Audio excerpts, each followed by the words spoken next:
This would definitely interest architects and planners more, designers and practitioners in the building environment.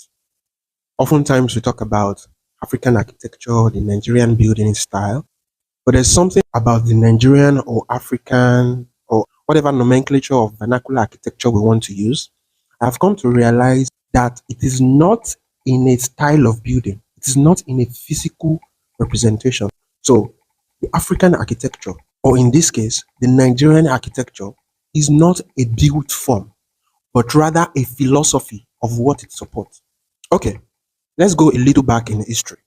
We know that the way our ancestors built, from old Benin architecture to northern architecture to architecture that is evident in Oyo, Oshun, Ondo, we've seen that despite the modes of expression of individual culture or individual tradition in the form of ornamentation, artistic representation, and then in the use of readily available construction materials, the main form of African architecture or building style is not in the built form, but rather in the African lifestyle that is experienced in community, in togetherness, in brotherhood, and most especially the family structure. Despite the means of expression, whether by mud or thatch or wood or adobe, the one thing that our architecture connects is social aspect of our culture. And the most familiar representation of this is in the use of courtyards.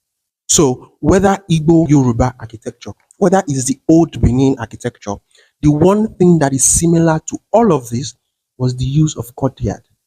Even though the expressions was different, either in I configurations, U configurations, H configurations, and even sometimes in a detached configuration, this was the most common feature. So whether the expression was in the rectangular form that used up all the boundaries, with smaller openings on the exterior and all the doors and openings faced the courtyard, or whether they are detached buildings with their backs on the boundary of the property and the social interaction space is created internally.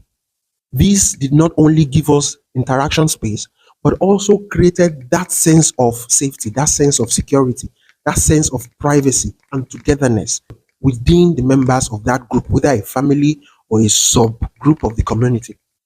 So when I put all this together, it's why I believe that African architecture is only united not by the means of expression in a built form, but rather by what it represents, which is the cultural element of community, of togetherness, and the family value that it supports.